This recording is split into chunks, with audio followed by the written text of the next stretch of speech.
psyche has a trickster function. This is known to be the precursor to the savior function. It is part of the collective unconscious, residing deep within the shadow, and playing jokes and deceits with the attempts to bring about consciousness, as well with overlapping appearances of malevolence and scheming to corrupt. What actually happens when the trickster function is actually functioning is that the conscious mind is able to free itself from its fascination with evil and is no longer chained to live by compulsory moral codes that keep one in the dark.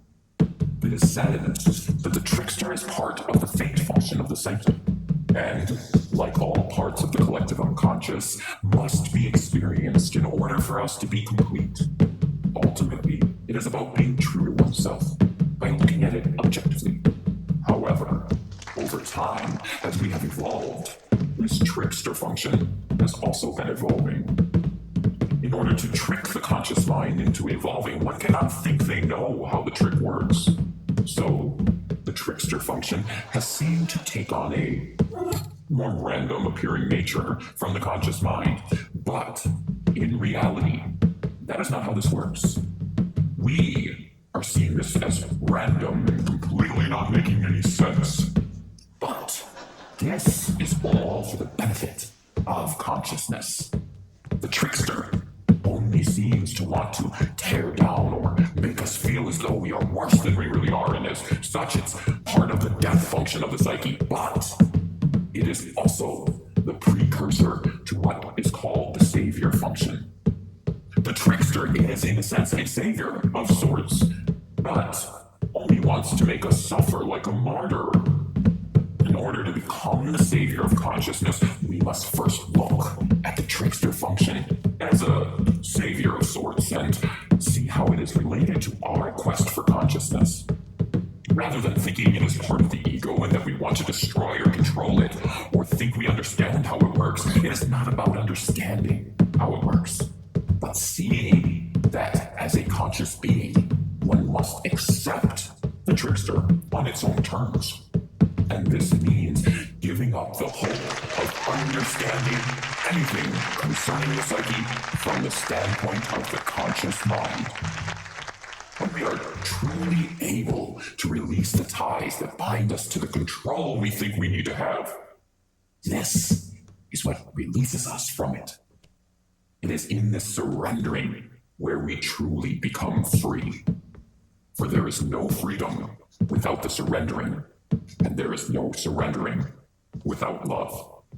Still, one must admit to the trickster first, and then release into it, or else they will never be able to accept the results of what they see happen in their mind. This means that at the point of the trials and the tribulations where consciousness is present and struggling with what seems like nothing less than a battle between good and evil, the trickster functions as a savior. It does not want to harm you either way, but by allowing it to enter your conscious mind, you are able to see more clearly and are able to realize your own savior from within. As the savior of consciousness, the trickster seems to have chosen to take on the appearance of pain and suffering and death. However, is this not a gift? No one can become conscious without having first endured and risen above it and overcame. And as part of this process, we must be able to look at and accept even the most painful things without recoiling in aversion. In truth, there is no pain, only awareness of the pain. It is possible that all of this pain is what allows souls to enter our world again and again. It seems so random, but in truth the soul, while being aware of all that happens around us during our lifetimes, cannot intervene in any way. It is the soul that must die daily in order for us to live. What seems like a cruel and painful process is what allows us to have consciousness and free will. Not everyone has this option. Some souls are only able to come here once. Many go for thousands of years before returning again. But there are those who choose to come here over and over again until they learn their lessons enough to be freed from their own personal hells. It is said that each lifetime we gain more wisdom as well as spiritual development and understanding. So there must be a reason why it seems like such a painful process.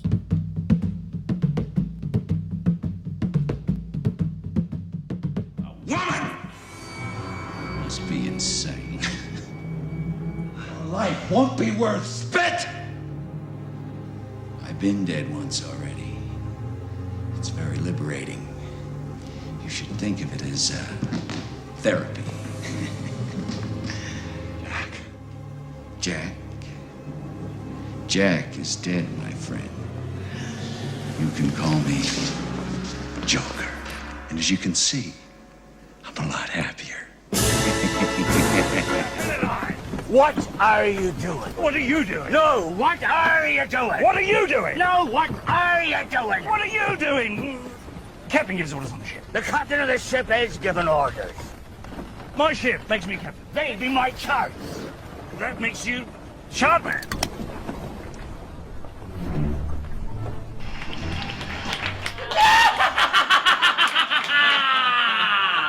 Batman!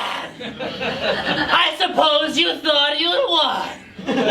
Yes, you were able to defeat the Joker and the Penguin and Mr. Freeze, but it is I, the Barking Glass, who will be your vanquisher. What's that? You have questions about my name and my whole deal?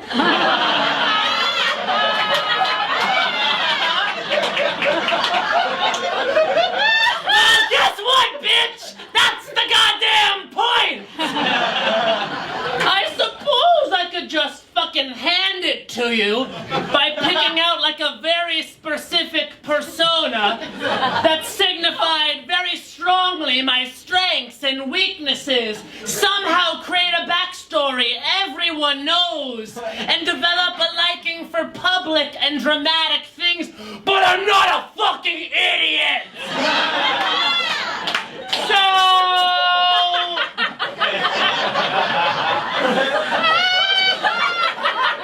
No! The Barking Glass doesn't make any fucking sense at all. And that makes me dangerous! Ho, ho, ho, ho, ho. Ha! I literally just threw nothing.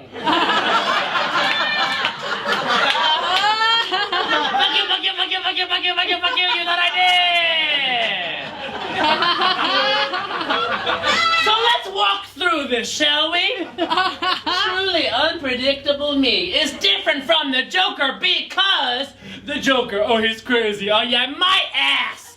The Joker has a calling card that's a literal card. It's literally a joker, and his crimes are all joke-based. We're ahead of it, bitch!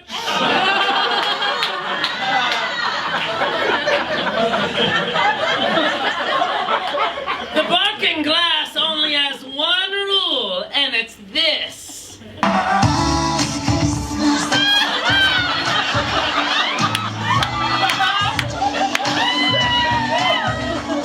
Just kidding, bitch, there are no rules! That's my favorite song! Carly Rae Jepsen's cover of Last Christmas! Why? Nya, nya, nya, nya, nya, nya, nya. Different laughs. Let's list my crimes. 1. Murder by hot soup. 2. I robbed a pet store. 3. I recently pirated Kelly Clarkson's upcoming album, The Meaning of Life, due out October 27th, and I plan to release it several days early on October 23rd. Sensing a pattern? You shouldn't be!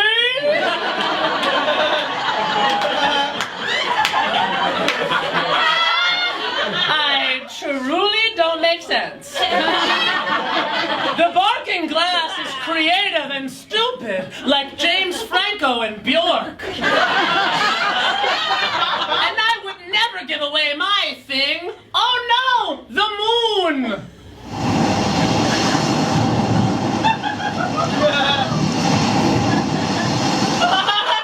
That sound of sand being poured down a children's slide means it's time for more bullshit! I have released poison gas into 2 chambers. LOL! One is over there, and it has your girlfriend in it. And one is over there, and it has your partner, Robin. Ooh, and by the time the clock barks glass, they will both be dead! Also, as an added twist, I'm sexually attracted to both of them because I'm what? Bisexual! Another twist! Bisexual just like Tom Cruise. Ooh, I'm also a gossip. So, Batman, make your choice. While I list a whole bunch of conflicting things about myself, which are all true, to song. I'm tall and I'm short and I'm black and I'm white and I'm Latin and I'm Asian and I'm none of those things because I'm human but I'm not, and I like to dance a lot but I'm mostly a singer and I lie all the time and I love to sing. Did I say that before? I like dancing more. Fuck you, you're my dad. And my middle name is Grover, and my middle name is Ann. And what am I? Am I a woman or a man?